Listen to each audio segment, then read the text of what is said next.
We are going to walk you through the assembly and glazing process in the shop.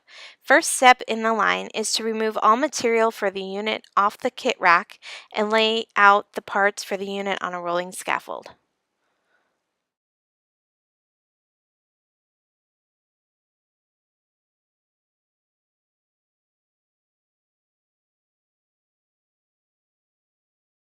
At the next station, we screw in all fasteners to assemble the framing of the unit together. Fastening begins at the sill and continues up the unit to the head.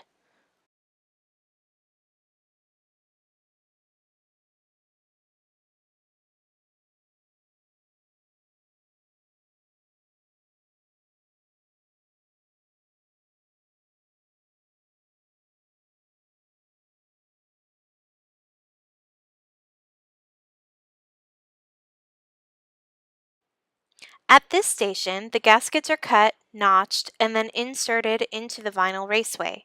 The gaskets are cut at this point to ensure a snug fit into the raceway.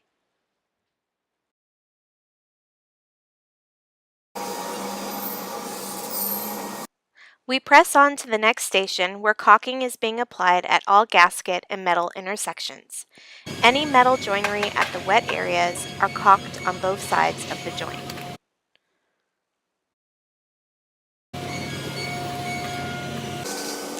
The gaskets are reinstalled into the raceway with caulking, and the caulking is tooled with a Tyzac to smooth out air bubbles and spread caulking.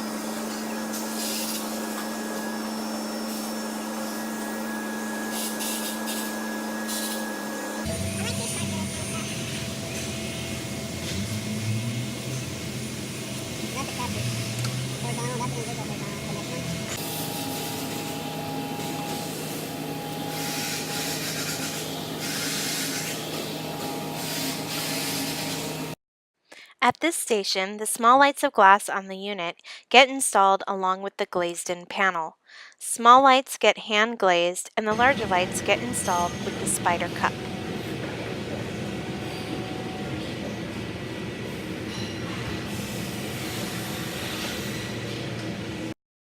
The next station, the lights get structurally sealed to prevent the glass from popping out.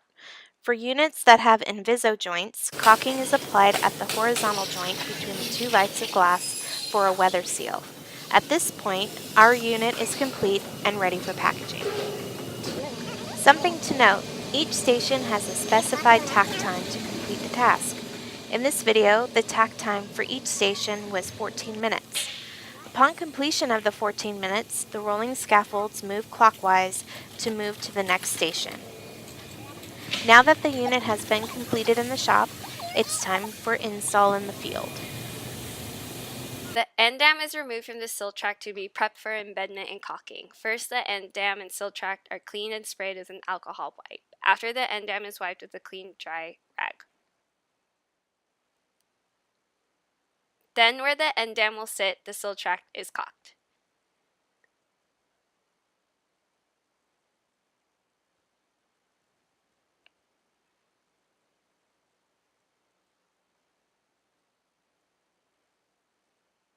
And the end dam is anchored with a 5/16 inch drill flex, or if you're looking at shop drawings, it is called out as a 13-AP, a number 10 by 3/4 inch drill flex.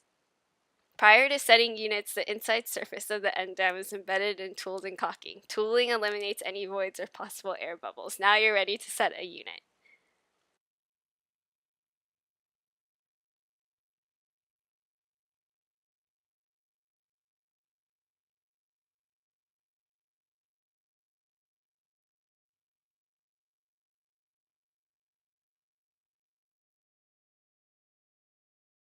Depending on where your pallet is located or how the unit is being set, either a crane, forklift, or Big Joe will be used.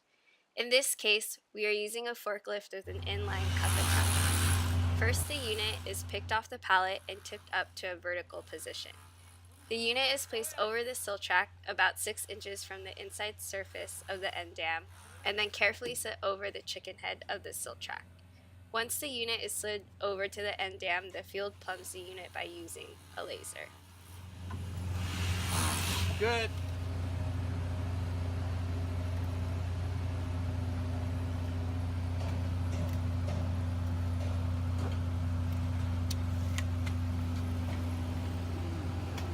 can you have them zoom in just right there? It's good. So you got 8 inches on side to side.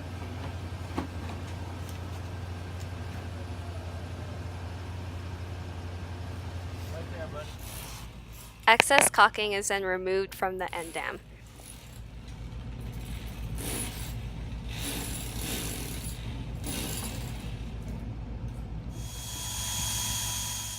Before the next unit is set, a clip is installed in the cavity of the vertical mullions to eliminate movement from side to side.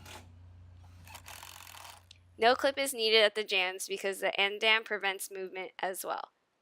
After the clip is installed, we apply a tube anchored to the head horizontal to hold the unit plumb.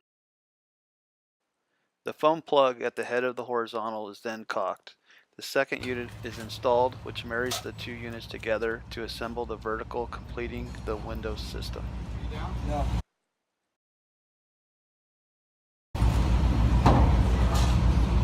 Right now, we plug it in. There you go. Have him come down. Josh, you still got my clamp up there, right? Yeah.